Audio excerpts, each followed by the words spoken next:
Прывітанне! Надышла вясна, прырода ажывае. Людзей нястрымна цягне на свежае паветра. У палі, лясы і агароды. А яшчэ у сады, аб якіх мы сёння і пагаворым. На золку чалавечай цывілізацыі у старажытным Егіпце людзі верылі, што ў замагільным свеце ёсць палі і ялу, палітры снягу, куды трапляюць душы праведнікаў. Яны жывуць гэтаксама, як і на зямлі, але вечна, блажэнна і багацей. А ўсе справы за іх робяць у шэпці, ажыўшыя статуэткі, якіх у старажытным Егіпце змяшчалі ў грабніцы. Шумерскія міфы распавядаюць пра вялікага бога Энкі, якому так спадабаўся востраў Дэльмун, што ён вырашыў пасяліцца на ім. На жаль, там не было прэснай вады. Тады Энкі загадаў богу сонца Уту вырашыць гэтую праблему, здабыць ваду.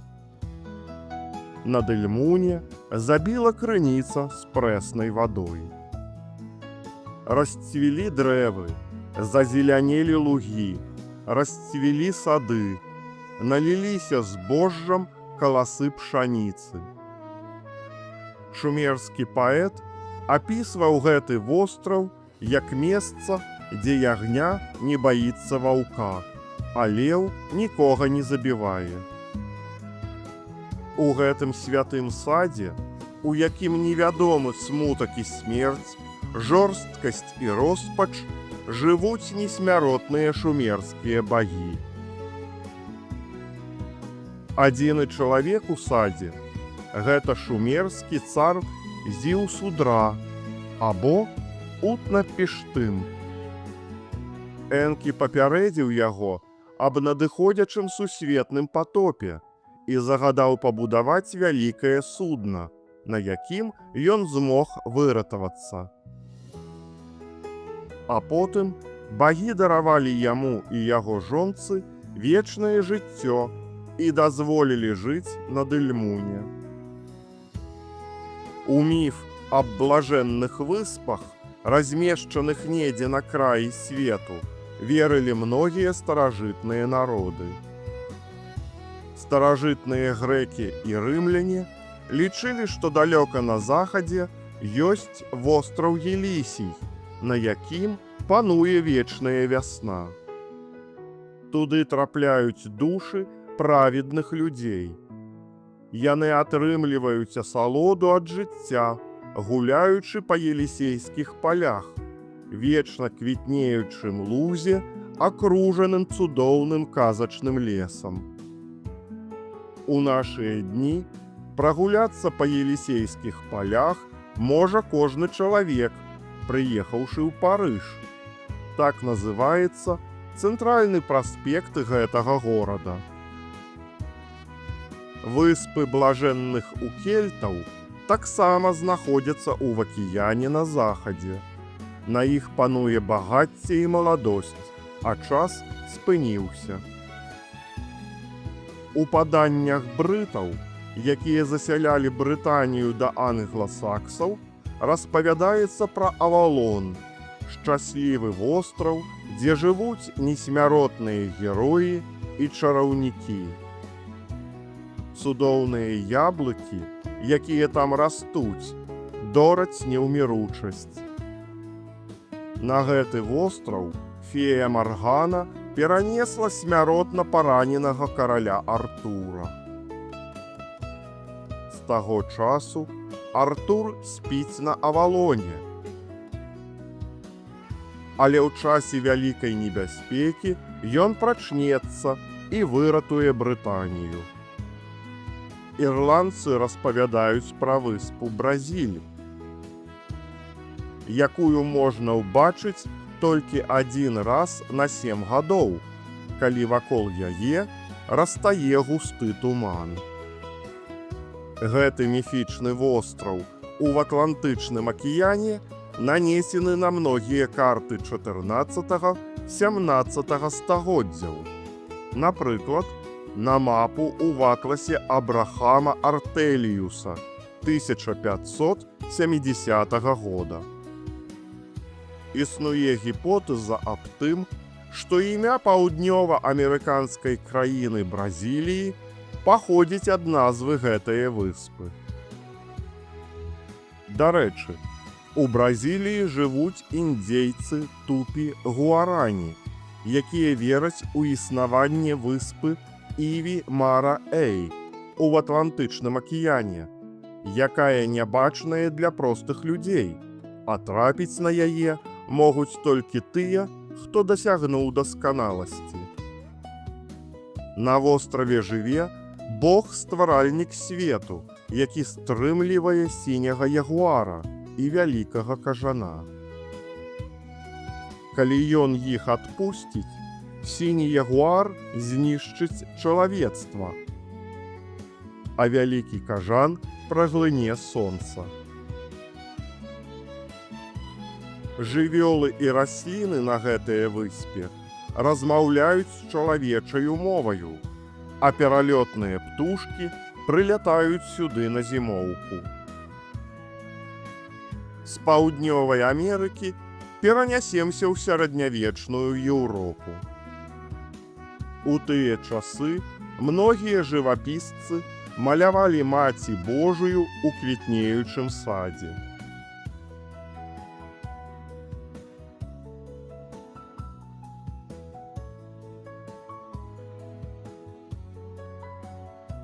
Давайте паглядзім на карціну, напісаную ў пачатку 15 стагоддзя жывапісцам, вядомым пад імем Верхнярэйнскі майстар.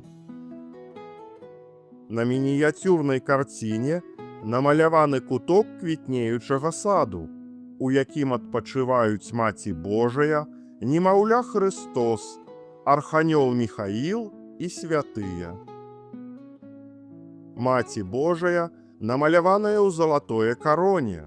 Яе блакітны плашч адпавядае ўяўленнем пра яе, як аб царыцы нябёснай. Але простая сукенка і падушка замест трона падкрэсліваюць сувязь Маці Божай з людзьмі. Маленькі Хрыстос грае на струнным інструменце, які называецца псалтэрый. У хрысціянстве па назве гэтага інструмента названая кніга псалмоў, песнапенняў, псалтыр. Справа сядзіць арханёл Міхаіл, у ног якога размясціўся д'ябал, маленькі і бяскрыўдны. Не здзіўляйцеся, бо менавіта ў гэтага арханёла атрымалася перамагчы гэтую злосную істоту. А хто гэта ляжыць у правым куце ўверх пузікам? Гэтак смок, забіты святым Георгіем, намаляваным на гэтай карціне побач з Міхаілам. Як шкада гэтага звярка. Расліны, птушкі і кузуркі намаляваныя на дзіва рэалістычна. Даследчыкі змаглі ідэнтыфікаваць многія віды намаляваных на карціне раслін і птушак. Шыпшыннік французскі і сініца, вішня і івалга, светнік і малінаўка, што кружа ці мальва і ўдод, куст півонь і бялян-капуснік. Створаны мастаком сад дваісты.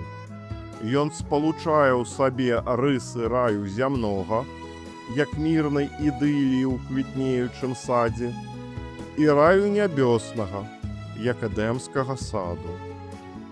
Эдэмам у старажытна-яўрэйскіх тэкстах называюць чароўны сад, у якім Бог пасяліў першых створаных ім людзей – Адама і Еву.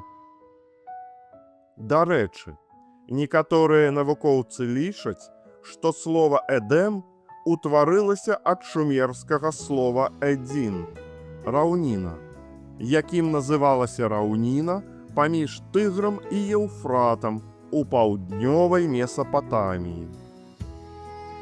Райскі сад намаляваны на карціне самага загадкавага мастака Іераніма Босха. Бог знаёміць Адама, які прачынаецца, з Евай, створанай з яго рабра. Іх атачае выдатны, на першы погляд, сад, але ўгледзьцеся ў дэталі, ці сапраўды ён гарманічны і ціхамірны.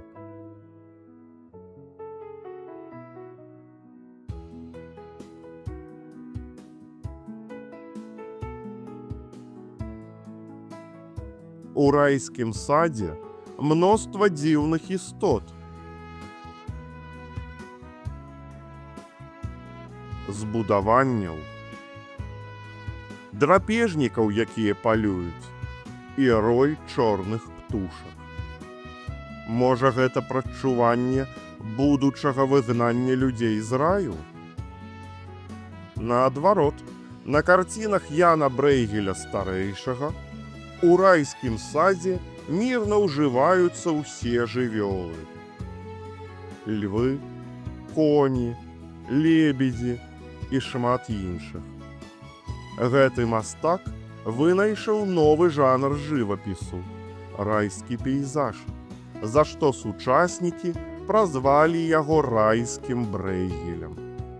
Аналагічным чынам райскі сад малявалі і іншыя жывапісцы, такія як галандзец Гіліс Клас де Хондекутер, ананімны фламандскі мастак пачатку 17 стагоддзя, аўстрыец Іаган Вензель Петер. Але ў гэтым ідэальным свеце Ева ўжо прапануе Адаму паспрабаваць яблык з дрэва пазнання. У выніку разгневаны Бог выгнаў людзей з райскага саду. І іх жыццё напоўнілася цяжкай працай, клопатамі і нягодамі, а мара аб райскім садзе назаўжды пасялілася ў іх душах.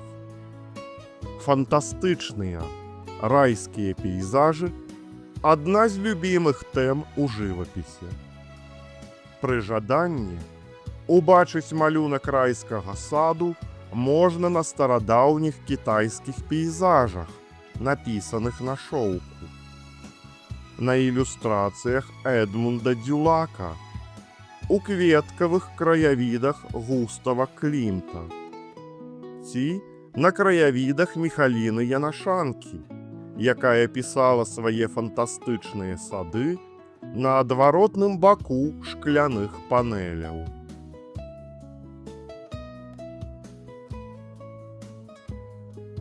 У сярэдзіне 20 стагоддзя па вёсках у наваколлях Слуцка хадзіла жанчына па імю Алена Кіш.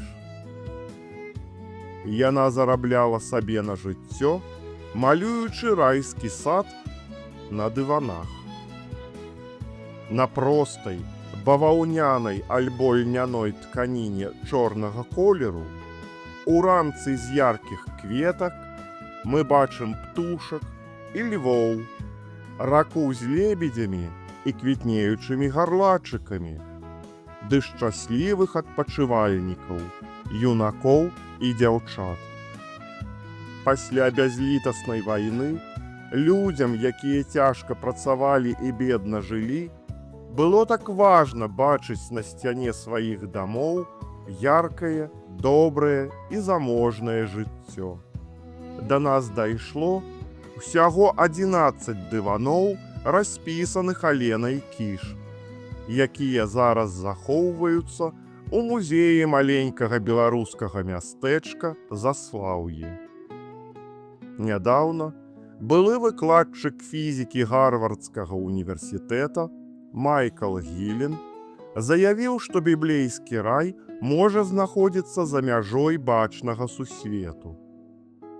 Гэтае месца размешчанае так далёка, што святло яшчэ не паспела дайсці да зямлі за ўвесь час існавання сусвету. На думку Гілена, час там спыніўся, што адпавядае апісанню раю як месца без мінулага, сучаснасці і будучыні. Большасць калег Майкла Гілена не падтрымлівае яго тэорыю, бо лічыць, што за межамі бачнага сусвету працягваецца звычайная касмічная прастора, а не метафізічны рай. Таму, калі нам захочацца ўбачыць рай, не варта вынаходзіць ракету, якая рухаецца з хуткасцю, што перавышае хуткасць святла. Трэба звярнуцца да міфаў, паданняў, твораў мастакоў і пісьменнікаў, ці выкарыстоўваць сваю ўласную фантазію і крэатыўнасць. На заканчэнне я хачу падзякаваць свайму лепшаму сябру, AI Image Creator ад Microsoft Bing, які стварыў некаторыя карцінкі для гэтага кароткага аповеда. А таксама Вікіпедыі, невычэрпнай крыніцы інфармацыі пра ўсё на свеце,